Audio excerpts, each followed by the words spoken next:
vent. Que le pauvre dise se riche, que l'aveugle dise je puis voir. C'est ce que Dieu a fait de moi.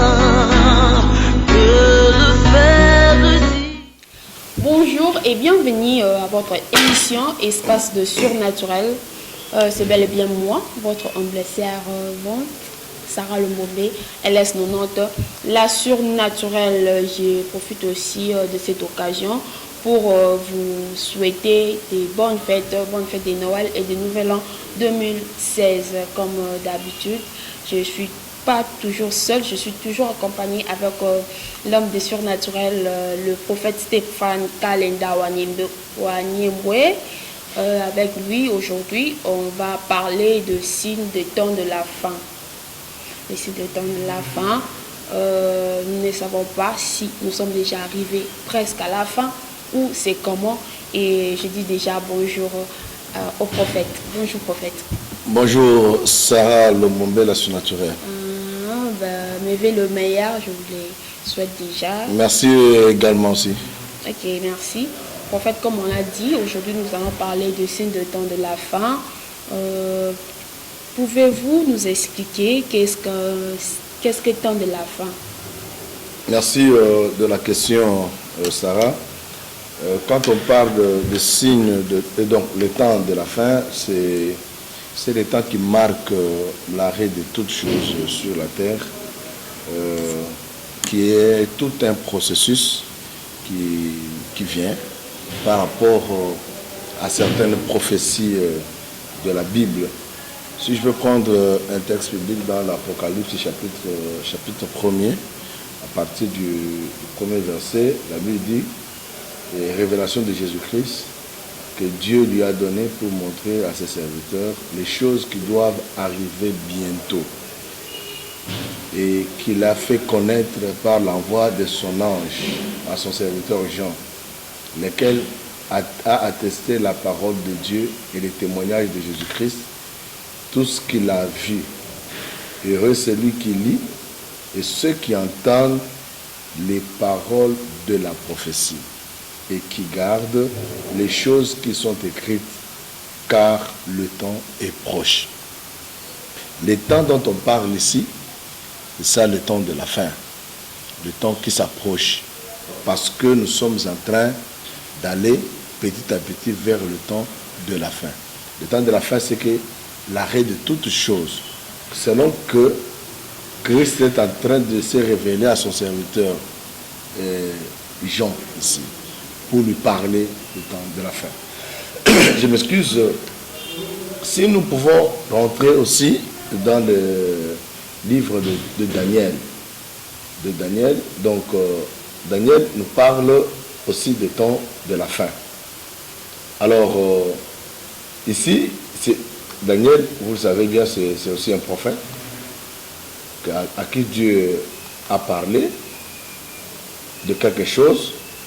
Nous sommes en Daniel chapitre 12. Daniel chapitre 12. Je crois qu'on va lire le verset 27, mais pour ceux qui nous suivent, ils peuvent lire du chapitre 12, verset 27 à 45. Alors, moi je ne lirai pas tout ce... Je n'ai pas du chapitre 11, je ne lirai pas tout le texte, mais je vais lire quelques extraits de ce texte à partir du verset 35 ou 34. Dans le temps, prenons 33, donc 32, il séduira par des flatteries les traîtres de l'alliance, mais ceux du peuple qui connaîtront leur Dieu agiront avec fermeté. Et les plus sages parmi eux donneront instruction à la multitude. Il en est qui succomberont pour un temps à l'épée et à la flamme, à la captivité et au pillage. Dans le temps où ils succomberont, ils seront un peu secourus, et plusieurs se joindront à eux par hypocrisie. Quelques-uns des hommes sages succomberont, afin qu'il soit épuré, purifié et blanchi jusqu'au temps de la fin, car il n'arrivera qu'au temps marqué. Donc, quand on parle du temps de la fin, c'est le temps marqué. Et c'est ce temps ici où il y aura les jugements de toutes choses. Je l'ai toujours dit, selon la parole de Dieu, que c'est le temps où Christ va quitter le siège ou le trône de la grâce. Il va s'asseoir sur le trône de jugement. C'est alors qu'on l'appellera les lions de la tribu de Juda. Parce que les lions de la tribu de Juda, il vient pour juger. Et ces jugements, ce n'est pas un jugement qui vient, ou c'est un jugement qui vient directement avec la condamnation. Pour dire que, voilà, tel n'a pas pu marcher selon la volonté de Dieu, alors on va le jeter dans le temps de feu. Est-ce qu'à l'heure actuelle, nous pouvons dire que nous sommes presque à la fin, ou comment vous avez déjà constaté quelques signes qui prouvent qu'on est à la fin, ou comment? Le temps de la fin est marqué par des signes. Je crois que nous pouvons recourir rapidement dans les livres de Pierre. Donc l'épître de Paul, deuxième épître de Pierre, où on nous parle de certains signes distinctifs. On parle par exemple de faux prophètes, n'est-ce pas? Il y a des faux prophètes que nous voyons aujourd'hui, qui sont venus dans ce monde, qui parlent du Seigneur Jésus-Christ, mais qui ne sont pas connus du Seigneur Jésus-Christ. Vous voyez, les gens qui sont venus dans ce monde avec des enseignements qu'on appelle pernicieux, qui amènent le peuple à la perdition, il y a des doctrines qu'on est en train d'enseigner ou de donner aux gens actuellement. Ils sont en train de chercher de Pierre pour que nous puissions bien comprendre les signes des temps de la fin. Nous sommes 2 Pierre chapitre 2. On va commencer par le premier verset. La Bible, il y a eu parmi le peuple de faux prophètes. Il y aura de même parmi vous de faux docteurs. Il y a des faux prophètes, il y a les faux docteurs. Les faux prophètes, quand ils viennent avec des faux miracles. C'est comme nous l'avons, on a déjà parlé avec vous sur les faux miracles. Ils viennent avec les faux miracles. Mais ces miracles se produisent normalement. Vous pouvez voir quelqu'un qui vient, par exemple, il fait descendre le feu. C'est un miracle qu'il a produit. Et il y a le prophète qui viennent comme ça. Alors, quand vous voyez ces choses en train de se multiplier, alors c'est ce qui prouve que nous tendons vers le temps de la fin. Mais le temps de la fin n'a pas commencé seulement aujourd'hui. Parce que même Joël l'a dit que dans le temps de la fin, il dit, je répandrai de mon esprit sur toute chair. C'est que le peuple qui est préparé, parce qu'il y a deux catégories de gens qui sont préparés pour le temps de la fin. Il y a les gens qui sont préparés pour l'enlèvement de l'Église, il y a les gens qui sont préparés pour la perdition éternelle. Donc ils vont aller dans l'enfer. Ils vivront la vie où ils sont que de souffrance en souffrance. Parce que la Bible dit qu'au temps de la fin ici, la dernière chose que Dieu va détruire, c'est la mort. Ça veut dire que la mort n'existera pas, Sarah. Comme quelqu'un dit non, je meurs, c'est un repos. Oui, mais la mort n'existera pas. Il n'y aura que la souffrance éternelle et il y aura aussi la vie éternelle. Alors, la vie éternelle, c'est pour ceux-là qui ont accepté Jésus. Et la souffrance éternelle, c'est pour ceux-là qui vont connaître, donc, qui vont rester en second lieu.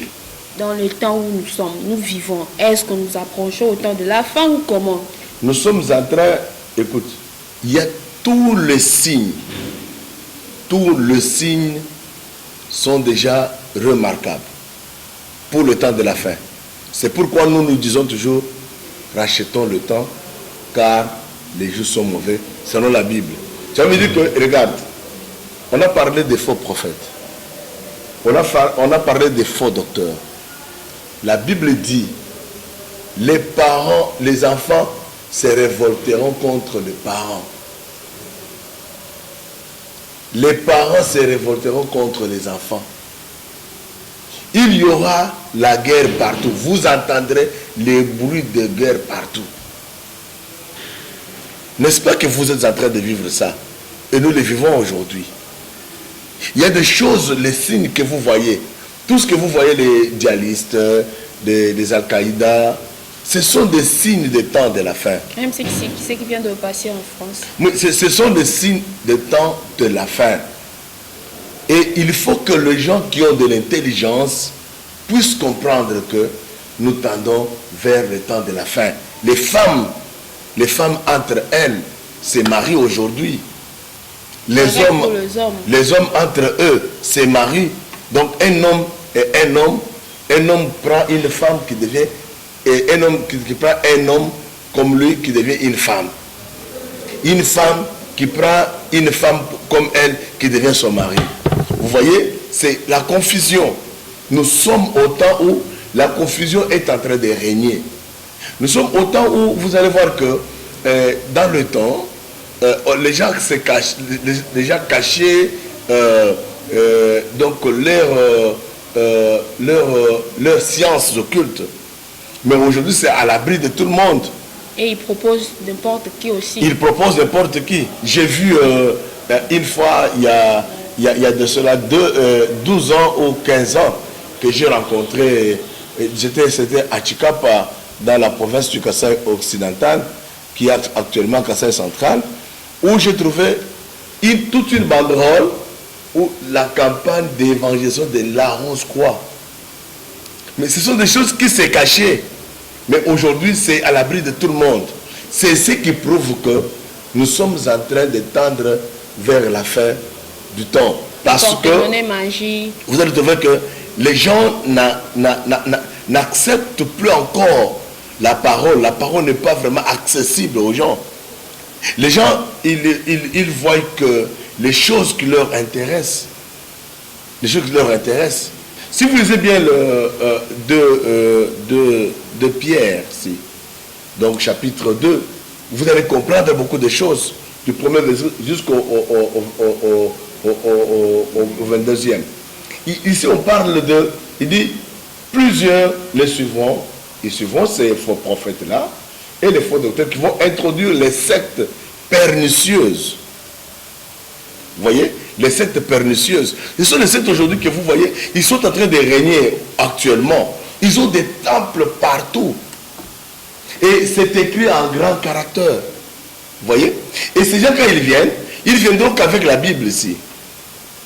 Ils vous apporteront que le message de la Bible. Au moment où ces messages, ce sont des messages qui amènent les hommes à la perdition. Il dit, ils vont renier le maître qui les a rachetés. Ils vont renier Christ. Combien de personnes ont renié Christ aujourd'hui, que nous appelons aujourd'hui les antéchrists? Les gens qui ne donnent plus encore de la valeur donc au Seigneur Jésus-Christ. Or, il n'y a pas le salut dans aucun autre, si ce n'est qu'en Jésus-Christ. Celui qui croit au Seigneur Jésus-Christ, c'est celui qui a la vie. Et ces gens viendront avec ils vont introduire des sectes. Et ces sectes, ils vont régner la personne de Christ. Vous trouverez que eux-mêmes vont se présenter comme Christ. Nous en avons nombreux aussi qui sont venus. Vous connaissez un monsieur qui était venu ici à Kinshasa dans les années passées.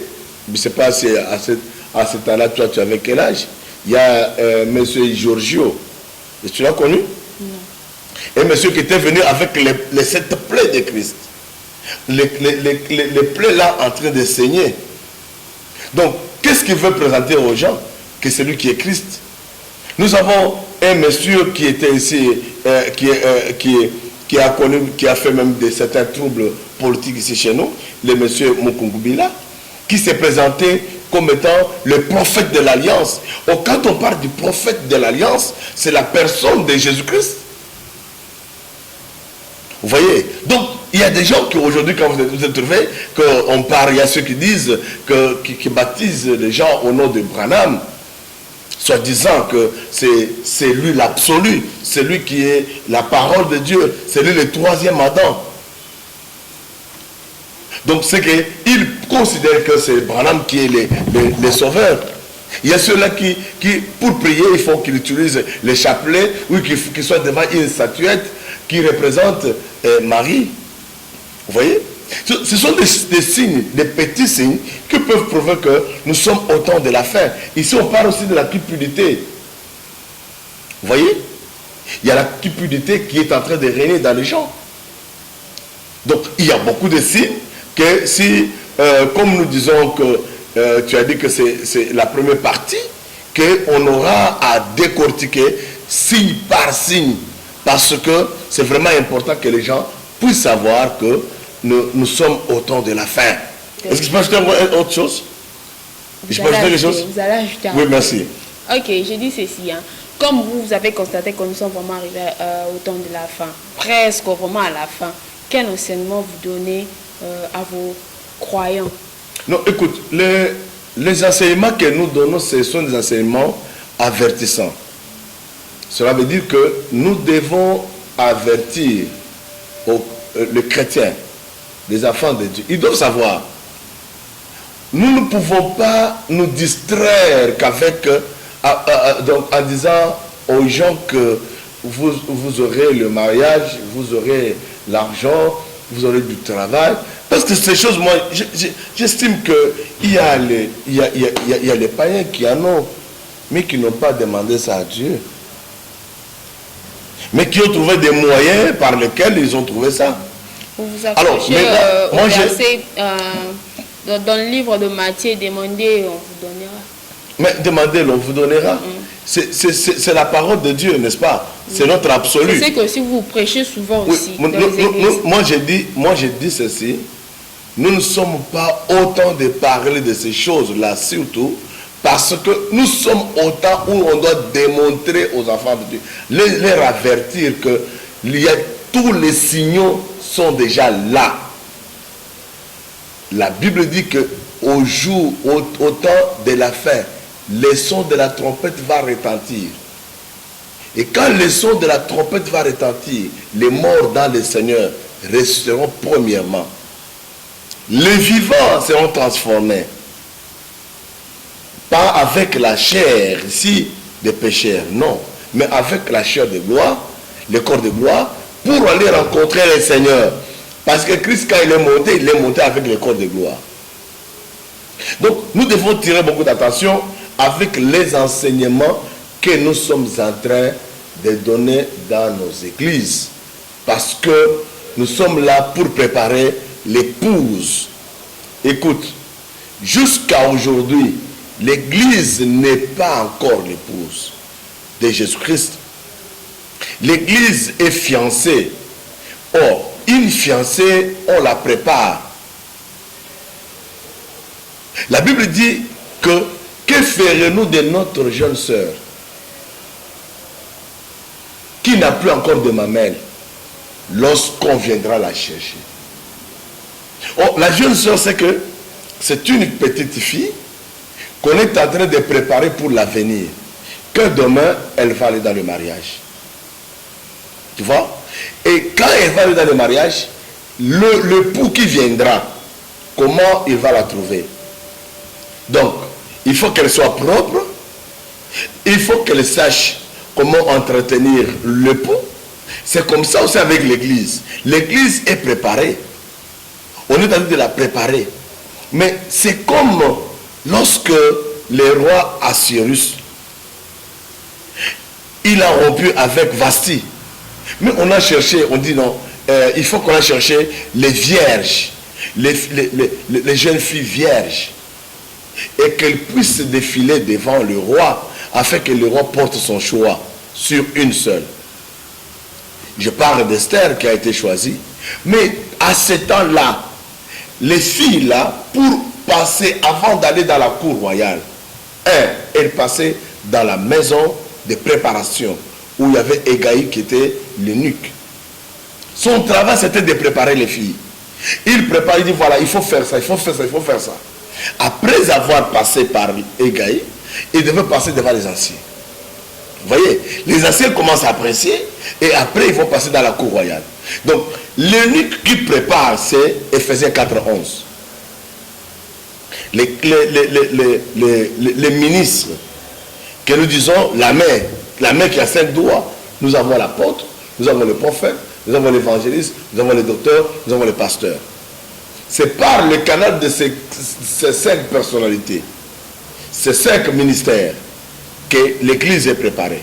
Et le message qu'on doit utiliser, c'est Christ, comme quand il est venu, il dit, il était venu préparer donc le chemin pour le royaume. Préparer le cœur des gens pour le royaume. C'est pourquoi la Bible dit, cherchez premièrement le royaume et la justice de Dieu. Et toutes ces choses vous seront données par sur quoi. Donc c'est le royaume de Dieu. Quand je cherche le royaume de Dieu, les restes des choses viendront. Oui, je ne sais pas cette question me venue seulement en tête, je ne sais pas. Oui, elle peut venir, elle est la bienvenue. Peut-être je peux taper à côté, je ne sais pas. Elle est la bienvenue. Les réseaux sociaux aussi en font partie parce que nous voyons les gens qui s'initient dans le magie, le Facebook, le Viber, vous verrez que quelqu'un que tu ne connais pas, il t'envoie le message ou la demande, tu l'acceptes, après il commence à te proposer des choses, des histoires, et vous allez remarquer que c'est dans ces réseaux qu'il y a beaucoup de choses, beaucoup de mauvaises choses qui se passent, et je ne sais pas qui aussi contribue à la destruction de l'éducation des enfants, à la destruction de la vie et tout comme ça. Oui, merci beaucoup, c'est vraiment génial ce que tu viens de dire. Et encore, surtout qu'on nous a donné l'Internet gratos, donc je ne sais pas. Non, écoute, l'Internet en question, c'est un moyen de communication comme tel. Un moyen de communication, le monde se rapproche. Mais le problème, c'est l'usage. Le problème, c'est l'usage. Quand nous parlons des signes de temps de la fin, donc il y a beaucoup de choses qui se passent aujourd'hui. Écoute, je vais d'abord, j'ignore un tout petit peu l'Internet. Mais rentrons d'abord, par exemple, à la télévision ou les cinémas. Les enfants que vous voyez aujourd'hui, beaucoup d'enfants que vous voyez aujourd'hui, qui sont en train que vous voyez de devenir une sorte de bandits à main armée, qui font des histoires, c'est à partir des cinémas. Pourquoi? Parce que chaque fois, ils suivent des films qu'on appelle couramment des actions. Vous voyez? Et il y a les filles que vous voyez aujourd'hui qui sont devenues des... Mais la télévision a existé depuis longtemps. Écoute, écoute, ça contribue aussi à mais pas plus que l'Internet. Non, écoute, non, c'est pas tout le monde qui est sur Internet. Il faut savoir que c'est pas aussi tout le monde qui est sur Internet, parce qu'actuellement, là, il y a des gens qui ne savent même pas manier donc, le téléphone pour utiliser l'Internet. Mais je n'encourage pas. J'ai dit, ça a commencé par là. Il y a des cinémas, il y a la télévision, il y a aussi l'Internet. Dans l'Internet aussi, il y a beaucoup de choses qui amènent les hommes à l'écart. Donc, qui dévient les hommes donc, dans le chemin droit de Dieu. Vous voyez? Comme tu l'as dit, je me rappelle un jour, j'étais en train de... Je consultais ma boîte Yahoo. J'ai vu, on m'a envoyé un message, donc très urgent. Et lorsque j'ai cliqué, alors j'ai trouvé comment envoyer un message. Le message qu'on m'a envoyé, c'était quoi? C'était les gens de la franc-maçonnerie qui m'ont envoyé un message, qui m'ont démontré comment on peut émerger dans la franc-maçonnerie, comment on peut faire. Après quoi, ils m'ont dit si je pouvais introduire ma demande pour devenir leur membre. Vous voyez? Et quand j'ai vu ça, j'ai déconnecté. Et après, j'ai effacé cette option-là. Parce que ça ne m'intéressait pas. Mais il y a beaucoup de gens aujourd'hui qu'au travers juste l'Internet. Ça n'a pas commencé aujourd'hui, si je te dis, Sarah. Ça a commencé du temps où on avait encore le système des postes ici chez nous, véhiculés, donc normalement. Ça a commencé depuis longtemps. Les gens qui recevaient des correspondances, et on vous dit, prenez cette correspondance, vous écrivez aussi, vous répondez, et puis maintenant on vous dit que non, vous allez mettre maintenant dans les extensions hygiéniques. Il y a beaucoup de choses qui se passent. L'Internet est en train d'approcher les gens dans le monde, mais qui contribuent beaucoup dans le mal et aussi qui détruisent beaucoup de gens. Moi, je pense que, comme on l'a dit au temps de la fin, on va partager la monnaie unique. Toute chose sera unique, c'est aussi à travers l'Internet qui nous réunissent tous. Parce que même si tu ne connais pas la personne, tu vas lui parler, tu vas lui envoyer des messages, vous allez vous connaître, vous faites échange de photos et tout.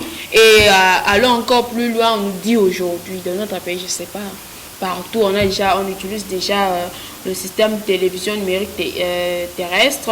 Cela veut dire qu'il faut que tout le monde ait une télévision plasma. Numérique, télévision numérique. Mais écoute, quand on parle de la télévision... Donc, si tu entres, je ne sais pas. Non, c'est l'évolution de la technologie. Ça, c'est l'évolution... Mais quand même, pour l'Internet, tu peux accepter. Écoute, l'Internet, c'est... Je n'en disconviens pas. C'est la technologie est en train d'avancer. Parce que le monde n'est pas le monde oasif, mais c'est un monde ça ne peut pas être une obligation de surnaturel. Je ne pense pas que moi, dans ma maison, tu me dis non, tu dois avoir cette télé. Non, pendant que moi, peut-être, je n'ai pas la possibilité d'acheter cette télé, ou je ne veux pas carrément. Non, c'est la technologie. Ce n'est pas la technologie. Oui, c'est cette technologie-là qui contribue aussi la technologie de la fin. La technologie, parce que nous sommes dans un monde de mutation. Alors la technologie nous impose certaines choses. Regarde, je vais te montrer certaines choses. Dans le temps, Jésus-Christ, quand il voulait annoncer l'évangile, le message devant la foule, qu'est-ce qu'il a fait? Il a emprunté donc la barque de Pierre, n'est-ce pas? Il s'est avancé au milieu des eaux. Il a commencé à parler. Technologiquement parlant, lorsque vous êtes au milieu de l'eau, donc d'une rivière ou de fleuve, quand vous parlez, votre voix est attirée par les échos. Ça va aller un peu loin. Donc, les gens qui sont de l'autre côté, ils vont écouter votre voix parce qu'il y a un système d'écho qui est sur les eaux. Alors, actuellement, avec l'avancement de la technologie, au lieu que l'on puisse partout, on ne trouvera pas de fleuves, on ne trouvera même pas de bacs pour parler comme ça. Alors, on a fait des micros, il y a des lance-voix, il y a des baffles, et ainsi de suite. Il y a des mixeurs, il y a des amplificateurs. Oui. C'est l'évolution. Là, c'est l'évolution. Là, pour la télévision. Alors, la télévision, écoute, les techniciens, ceux qui sont ingénieurs, ils ont conçu la télévision. Ils ont mis la télévision. Le problème, c'est quoi? Le problème, ce n'est pas la télévision. Le problème, c'est les utilisateurs de la télévision. Ce n'est pas les utilisateurs, parce que comme on nous oblige tous, il faut avoir ça. Il faut jeter votre ancienne télé. Notre émission ici, nous sommes la métro. C'est sur Internet, n'est-ce pas? Oui. Ça va passer à Internet, ça va passer à la télévision. Je ne pouvais pas atteindre, par exemple, le président américain. Mais par Internet, je peux l'atteindre. Il peut me suivre un jour. Je ne peux pas rencontrer facilement notre chef de l'État, Joseph Kabila. Mais qu'au travers de l'Internet ou de la télévision, il peut me suivre. Mon problème est que pourquoi on nous oblige seulement d'avoir une télévision? Non, on n'oblige pas aux gens. Il faut jeter nous sommes dans un monde d'imitation, le monde qui évolue, le monde où on doit, on doit plus rester, on ne doit pas vivre la monotonie. Non, on doit éviter à vivre la monotonie. C'est comme là, toi, la semaine passée, je t'avais pas vu avec cette coiffure-ci. Tu avais une autre coiffure, n'est-ce pas? Mais aujourd'hui, tu as changé. Donc cela veut dire qu'on ne doit plus vivre la monotonie, parce qu'on va vivre la monotonie, donc on risque d'avoir un dégoût de certaines choses. Mais ce que nous pouvons dire, en réalité, c'est quoi? Par rapport à l'Internet, par rapport à la télévision, je dis ce sont les utilisateurs. Alors, en ce qui concerne la télévision numérique terrestre, c'est juste une valeur que les techniciens ou les ingénieurs ont étudié. Ils ont trouvé que non, on ne peut pas rester dans l'analogie. Mais il faut que l'on puisse aller dans le numérique. Le numérique permet à certaines personnes d'accéder sans avoir utilisé beaucoup de moyens, de gros moyens. Or, l'analogie donc a beaucoup de dépenses qu'on peut faire, mais qui ne donnent pas une bonne qualité des images, par exemple. Vous voyez, permettez-moi, je ne suis pas vraiment du domaine, mais je voudrais juste donner certaines explications. Le diable se déguise. Se déguise en quoi? Là, on s'arrête là. Oui. Bon, comment on va arrêter? On va s'arrêter comme ça. On va continuer. Oui. On court derrière les temps, donc on est presque à la fin. Qu'est-ce que les gens peuvent retenir de tout ce que vous nous avez expliqué? Ici, je voudrais que les gens sachent que nous sommes en train de tendre vers le temps de la fin. Et les signaux le fait preuve, le démontrent déjà. Nous voyons des gens qui sont venus, nous voyons des faux prophètes, nous voyons des faux docteurs, nous avons des évangélistes du diable, nous avons les gens qui ont vraiment de l'amour extrême de l'argent, et parce que quelqu'un qui a l'amour extrême de l'argent, il peut tuer son prochain pour ravir ce qu'il a. Nous voyons aujourd'hui les bévis qui sont dans des télévisions, comme dans des internets, nous le voyons, et ces choses, ce sont des choses que nous devons beaucoup plus éviter et savoir qu'un chemin nous a été préparé. Ce chemin, c'est le chemin de la vie. Et le chemin de la vie, c'est Jésus-Christ, c'est lui qui est mort et qui est ressuscité. C'est lui qui a donné sa vie pour nous. Notre dénominateur commun, que ce soit les catholiques, que ce soit les protestants, que ce soit les églises de réveil, c'est Jésus-Christ. Nous ne partagerons pas ensemble avec l'islam, parce qu'ils ont le prophète à qui ils ont cru, mais nous croyons en Jésus-Christ comme étant le seul et véritable Dieu. Et c'est lui qui donne la vie.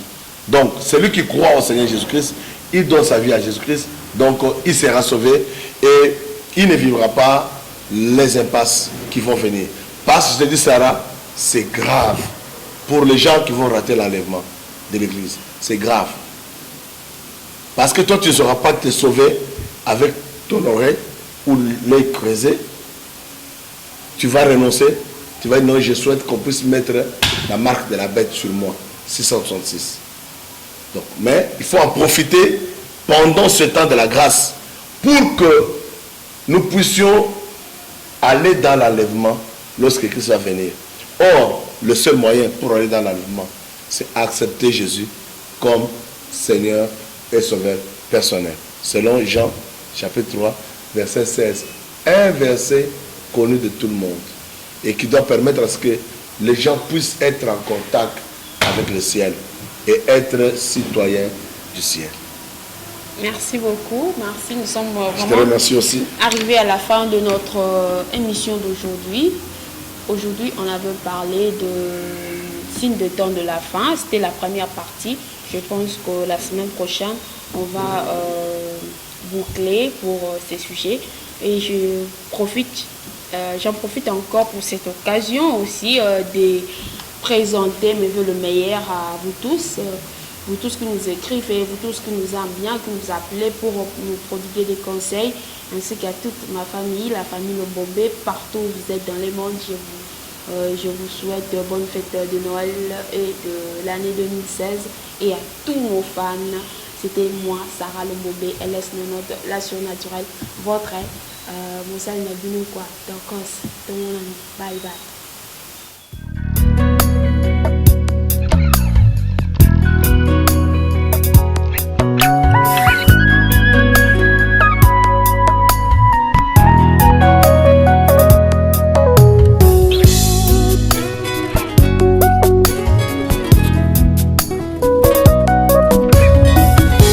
Mobimba nanga ye